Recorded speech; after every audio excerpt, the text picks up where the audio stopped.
Grand Rising Free Thinkers. This is the TD9 Podcast. I'm your host, Ted Davis. And of course, I got my boy Jason beside me.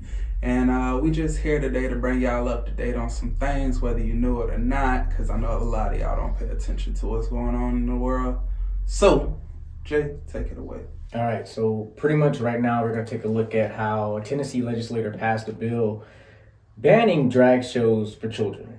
In all reality, it bans sexual performances for anyone in front of children.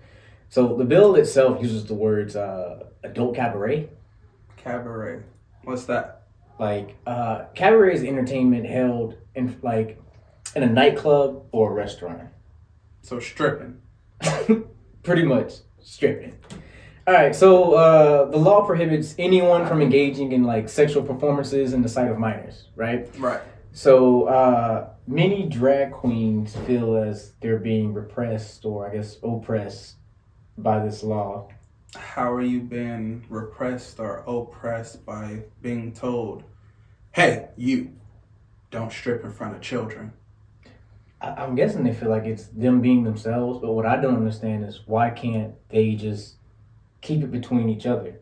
I mean, that's how it's supposed to be. Drag's been going on for a long time. Yeah, whether you're gay or straight or trans or non-binary or whatever other thing people done came up with today, it's certain things that adults should keep away from children. Yeah. And sexual things kind of run up there at number one. You know what I'm saying? I wouldn't take, my kids, my brother, sister, nothing like that to an adult strip club. I mean, I don't know, dog. Boosie did. Some people do. Not saying that's right, but you shouldn't. I wouldn't take my kids to a strip club, so why would you take your kids to a drag show where you see dudes and thongs? And anyway, I feel you. We'll get to that. Right. So, pretty much, drag queen Bella Duvall certainly feels that way. That he is being oppressed. So let's take a look at that. All right, for sure.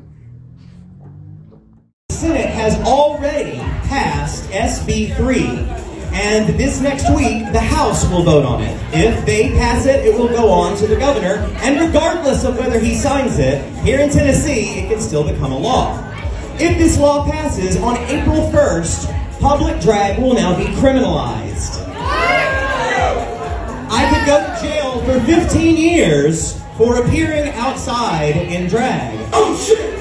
They also seek to classify us as adult cabaret performers. So that means that we would have to get a stripping license. If you have one of those, you cannot also have an alcohol license. So our bar couldn't even serve liquor anymore. This is an attempt to erase drag in Tennessee. This bill will further harm trans people who are literally just living their fucking lives. I need you to contact your House representative and tell them this will not stand. Urge them to vote no, because if they don't, this will make public pride illegal this year. Now, if you don't know, we've been having public drag in Tennessee for over 50 years. And Pride began to commemorate the events of Stonewall. Back in Stonewall, we weren't allowed to do drag. It was criminalized. And so what happened when the cops came in and tried to beat us down? We picked up them bricks and sent them packing. The original Pride was a riot. And if this year we need to remind them that we will fight for our liberation. We will raise our bricks high again and let them know that we will not go quietly. I may need your help with legal fees because mama ain't quitting. I'll get arrested. I don't care. Somebody's got to be first. We'll sue the state. But whatever happens, we are queer people. We are very strong and we will rise. Thank you so much, y'all, for enduring that. Let's get back to your drag show. I would introduce myself, but that is the least southern thing that a lady can do. All right. Now, for YouTube and Spotify, before y'all try to demonetize us or anything, we don't have an issue with gay people, as it's been stated from the jump. Do what you do behind your doors when it comes to the whole strip teasing and all that good stuff. The whole problem is when you involve children. You know what I'm saying? certain things is not meant for children's eyes to see. They're supposed to remain innocent, and our goals as parents is to keep them that way for as long as possible. What I want to focus in on is the language. The language he used, he said that he could go to jail for 15 years just for showing up in drag. The law doesn't say that at all. The law outlaws sexual performances. So technically, you still could do your pride parade. You can go out there, cross dress if you want to, do all that. Right. You just can't be half naked. You can't be simulating sex acts on the street. Right.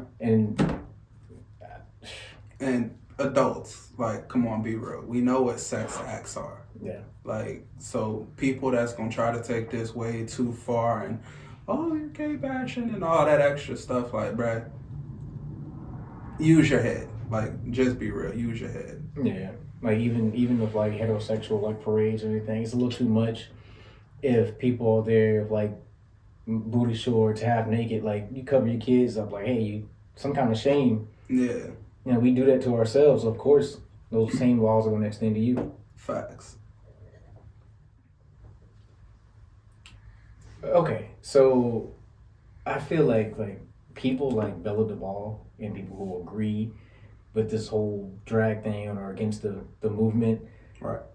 they're the type of people who feel like words are violence. Like if you don't get someone's pronouns right, you're committing violence against them. So like, just to put in perspective, a grown man needs protection against pronouns, right? Right. But there's nothing they can do in front of a child that's considered harmful. Right. But words are harmful.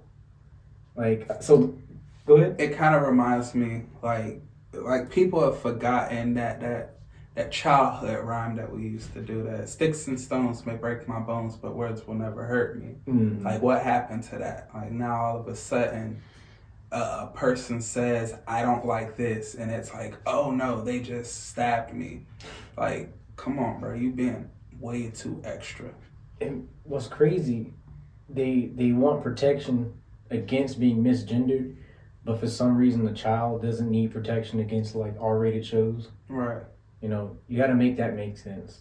And this is where I want to transition to another video of actually showing. It's called Cabba Ray. So let's actually take a look at this. All right. Yeah, once again, this is Cabba Rave. Heels, booty cheeks out. Is that a dude dancing on like a cloth? What the? Yo. Just how he was talking about being arrested. Right. For cross-dressing. Right. It reminds me, because he said the bill wrong. Right.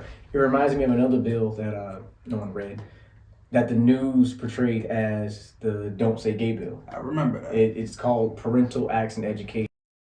It should be on the screen for you to read it for yourself. Right. Look up the bill number. And you can tell the people who didn't read it because they were outside saying like, oh, we're not allowed to say the word gay anymore. Well, no, that was actually a large population of America that didn't read it. Because, like, dog, I remember people on mainstream media stations like, gay, gay, like. Yeah, remember, we say gay. Bruh. We say gay. Like, that's not what the bill says, right? No, it's not even the Don't Say Gay bill. It's the Parental Rights and Education bill. Right. So it pretty much, I don't think I put it in like words. So the school has to let parents know before they teach them anything about like gender ideology, anything sexual up to a certain grade. That should have been happening anyways, because like if you go back to when we were in school, like even when they had sexual education and stuff like that, they would have to send out a parental consent form in order for us to even attend that class. If not, they would send you to another classroom where you would, I don't know, get you some pizza. Like, you watch a movie, you got like Pocahontas playing in the background, everybody else can do that because you had the right as a parent to like, okay, no, I want to teach that to my kids at home. Right. You know, the school don't have that authority, so it's kind of like they're taking any kind of like authority away from the parents, and it's like these are our kids. I think Hillary Clinton mentioned it like that. It's like this is our kids, it's our community. So it's like, and as much as I dislike her, I would have to actually agree with that statement. Because, like, it's like a conversation me and my dad have all the time. America has forgotten who the government really is. Like, they forget that we, the people of the United States of America, are technically the government. Like, this is a democratic republic. We're supposed to be, like, the ones who make the choices and decisions, not for these outsiders to come in, like, try to impose their rules or their laws upon us. It's supposed to be the other way around. You know what I'm saying? Sure. And, like, it's time that America, like, kind of wakes up. Like, and it don't matter whether you're on the left or the right. Like, most parents feel this way. And if that's the case, we should not even have to sit here right now and bring this type of awareness to the American populace or to anyone else in the world that might be watching this. Because all of this is common sense. Mm-hmm. Like, it's common sense. well, I agree. So, one thing I want to mention too, though, is I feel like the American people kind of look at the government as like a parent. Like, so when it was giving out, Big brother. yeah, big brother. So when they were giving out like COVID checks and stuff like that, they're just like, oh, it's coming from the government. It's coming from the government. The government doesn't have any money. That's your money. It's coming out of your pocket. You're just not seeing it right now. It's taxpayer dollars. Exactly. So I'm like, okay, it's not coming out of thin. Matter of fact, I can't even say that. Money is coming out of thin air. Oh yeah, ever since we came off the gold standard. So it's in inflation there. So Who did that? Was that Eisenhower? oh, not from the top of my head. On that, but worst mistake America ever made was coming off the gold standard, because now we got stuff like the BRICS alliance, which that's another crazy thing that most people don't even know about. Yeah, we'll have to get into that one at some point. All right, so in other news, I want to transition to something else. Wait. A few weeks ago, matter of fact, last month, February 3rd to be exact, a train carrying toxic chemicals derailed in East Palestine, Ohio. Right. It was spewing like toxic chemicals in the air, and the way that they covered it is they decided to burn the chemicals because they said if not, it'll explode. So I'm like, I don't know. That's the solution that they're putting forth at the moment. But yeah, I guess like a controlled burn. Mm-hmm. Yeah, so we're gonna go ahead and take a look at that. We now know 3 more chemicals that were on board the Norfolk Southern train that derailed here in East Palestine just over a week ago. And we're being told that some of those chemicals are dangerous. We basically nuked a town with chemicals so we could get a railroad open. The U.S. Environmental Protection Agency sent a letter to Norfolk Southern stating that ethylene glycol monobutyl ether, ethylexyl-acrylate, and isobutylene were also in the rail cars that were derailed, breached, or on fire. Caggiano says ethylexyl-acrylate is especially worrisome. He says it's a carcinogen, and contact with it can cause burning and irritation in the skin and eyes. Breathing it in can irritate the nose, throat, and cause coughing and shortness of breath. Isobutylene is also known to cause dizziness and drowsiness when inhaled. I was kind of surprised that when they quickly told the people they can go back home, but then said if they feel like they want their homes tested, they can have them tested. I would have far rather they did all the testing. Caggiano says it's possible some of these chemicals could still be present in homes and on objects until you clean them thoroughly. So there's a lot of what ifs, and we're going to be looking at this thing 5, 10, 15, 20 years down the line and wondering, gee, cancer clusters could pop up, well water could go bad. Caggiano recommends anyone who's in the East Palestine area get a health checkup. He says get a record of where your health stands now so that moving forward, you have documentation of any possibly related effects to the train derailment. Okay, so apparently the toxins have made its way into the Ohio River. And once you know, like the river flows not just through Ohio, obviously. Right. It goes through Kentucky, Indiana, Pennsylvania. So it could affect like the southern states. And if you've seen from the video, the guy said it was to hurry up to open the railway back up. So I'm like, there was no other way to clean this up. You couldn't put like some kind of absorbing fluid, powder or something. Right. And I don't think a controlled burn to keep it from exploding is probably the smartest solution we could have went with. Because, well, I mean, I'm stupid, so I don't know. This is just kind of me asking this question. Other than doing the controlled burn, like, well, not other. In doing the controlled burn, doesn't that just, like, make it, I guess, vaporize or whatever? Yes, and now then it all can the be traveled on chemicals. the wind?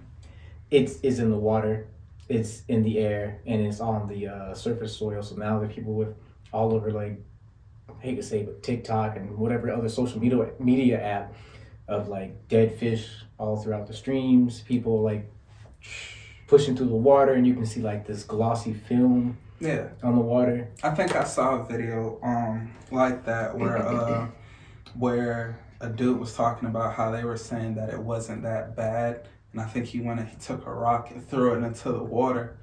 And when it splashed up, like you could see all the chemicals like come to the surface and stuff like that. Yeah, the media is downplaying it more than what's actually going on. Right. It was. Well, the thing is, now that we know, like a lot of the chemicals of our carcinogens. That's what the guy mentioned before. Like, check on your health now. Right. Because 5-10 years from now, cancer could just like skyrocket in that area. So I'm like, I should tell you that like people in charge don't really care. Speaking of that, Secretary of Transportation Pete Buttigieg. I say it all the time. I didn't mean to. Man, let's just go on. Pete Buttigieg, we know what it is. Let's go. Pete Buttigieg. It's a coincidence he's gay. Spoke at the National Association of Counties conference and said a whole lot of nothing. To work with your contractors, to work with your community colleges on building a workforce that reflects the community.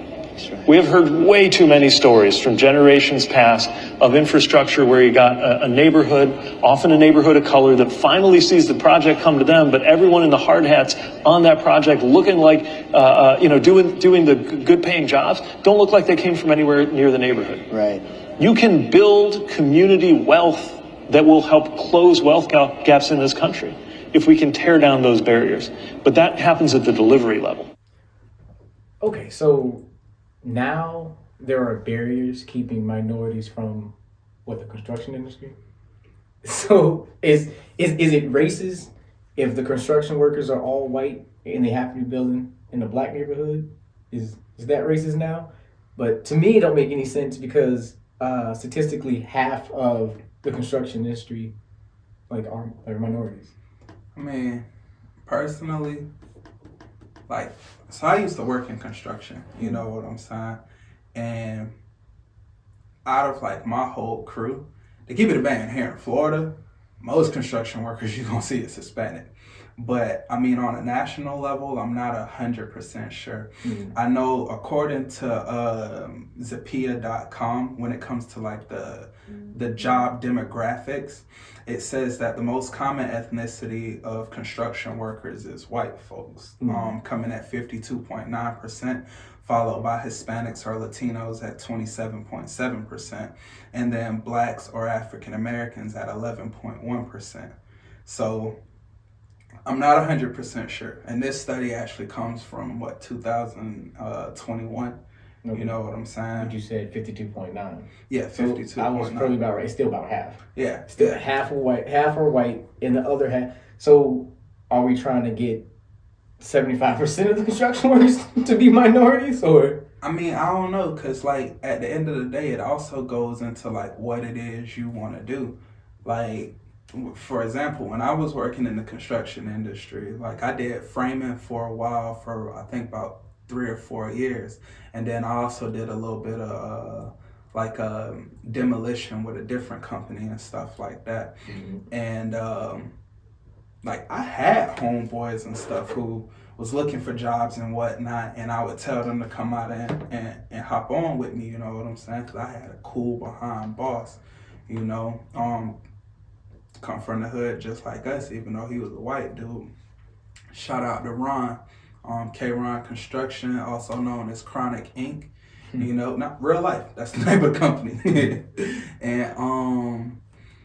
And like, yeah, most of the people that was there was like Hispanics. You had a couple white dudes, and then like you had me, and at alternate occasions, you had like one of my homeboys. So like for a while, I had a homeboy named Twin that was working with me.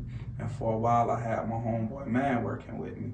You know what I'm saying? But it just seemed like that's not really a field of choice that we choose. Mm-hmm. I was on a government website the other day, and I was actually looking at like the demographics for what Black people mostly choose to go into as far as the work industry. And surprisingly enough, the field that we most choose to go into is office and administrative support occupations. Mm-hmm. We take that at about 13.8%. So I don't know, like we don't necessarily choose outdoor labor work or like manual labor and stuff like that. So you think it's not necessarily like, hey, there's some kind of barrier against?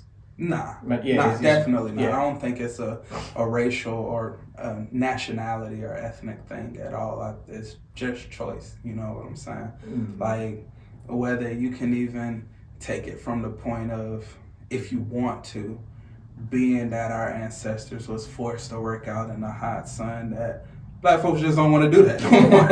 We want to be in the AC. Yeah. I mean, if you do want to try to add some type of ethnic reasoning behind it, mm-hmm. but outside of that, nah, it ain't got nothing to do with race in any way, shape, or form.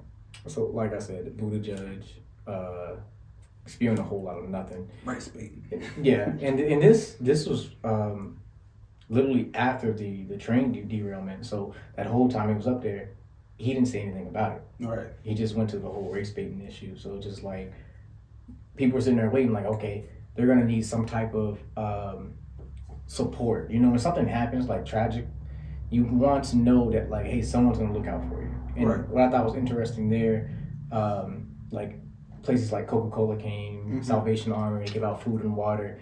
Crazy enough, even ex-President Donald Trump showed up, gave out Trump waters, bought people, not Burger King, McDonald's. So even if it was, let's say it was a political move, because we know he's probably going to run again. Did Biden show up? Biden did not till later. I gotta check into that. I don't think he showed up then. But I know Buttigieg didn't show up to 10 days later. Yeah, I remember the news media was talking a lot about that. Instead of Biden coming to check out the train derailment, I think he went to Ukraine, if I'm not mistaken. He actually was in Ukraine at the time. Like, so, fuck are you doing in Ukraine when we got our own issues to deal with, bro? True. Like, come on. So it's a little bit afterwards. He's seen going on a stroll. I'm not sure if it was who that person is he's walking with, but yeah, he's seen going through a park. And a reporter came up and asked him questions. I forgot where she's from. You're talking about Buttigieg, right? Yeah, Buttigieg. Okay. So he hasn't addressed the people yet. And a reporter came and started asking him questions, so we're going to take a look at that. All right, for sure. Right. Jenny Chair at the Daily Caller News Foundation. What do you have to say to the folks in Ohio, East Palestine, who are suffering right now? Well, I'd refer you to about a dozen interviews I've given today, and if you'd like to arrange a conversation, be sure to reach out to our press office, but I'm not going to have that conversation with you. Just walking You down don't the have a street message here. for them? I do, and I shared it with the press many times today. I'd refer you to those comments. Would you mind sharing it with us? No, I'm going to refer you to the comments that I made to the press because right now I'm taking some personal time and I'm walking down the street. Are you going down there?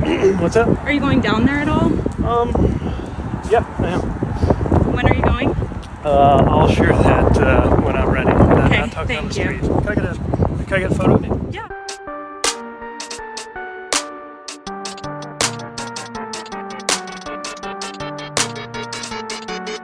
And I'm paid for that one time. Back in 1978.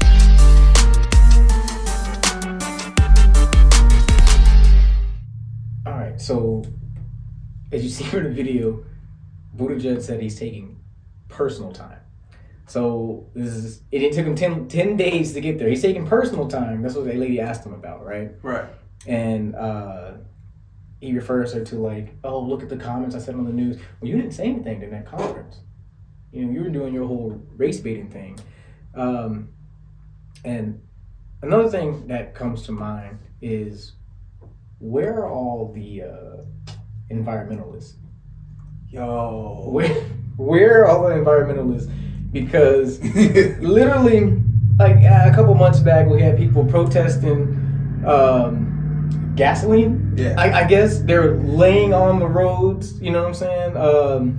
Throwing red paint on actual works of art, like actual paintings. Yeah, I remember that. I remember that. Not for nothing, but this would have actually been the perfect time for all those social justice warriors to actually show up. True.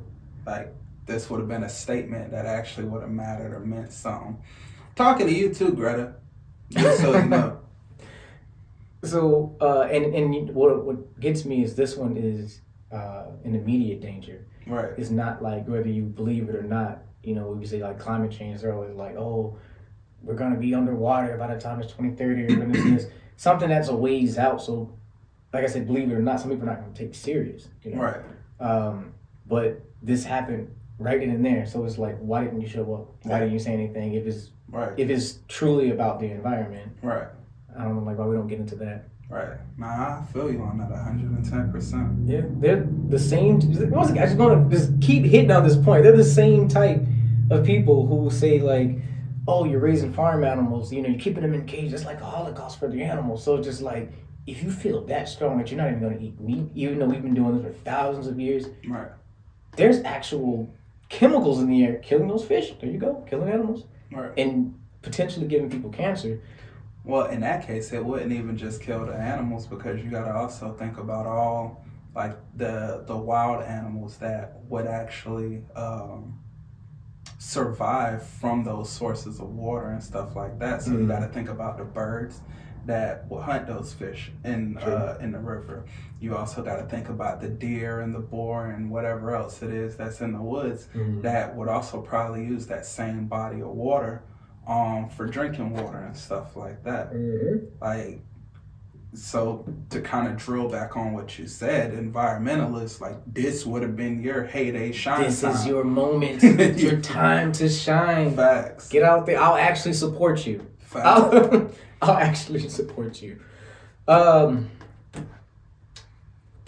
think we can wrap it up on this one. Before we go, I am going to leave you with a video showing more of the toxins in the Ohio area. Okay. Anything else you want to say, Ted? Nah, I think that's about it. It's just, man, America really, we need to get our stuff together. Like, while we over here being so divided over like stupid stuff, a large majority of things that don't actually matter, like what we were talking about earlier with this whole drag thing, y'all so worried about that when we got like actual more pressing matters at hand. Like it's so much stuff that we could actually put our focus towards as a nation to help one another and to reunify that. Like, I don't know, bro. We need to tighten up. That's it. Yeah, we need to tighten up, because the day that America falls, the rest of the world is screwed, and that's a fact. True. All right. Well, thanks for tuning in to TD9 Podcast. we hope to come with you more episodes Oh, yeah. soon, Most definitely. sooner rather than later. And That's it. see you when I see you. Peace.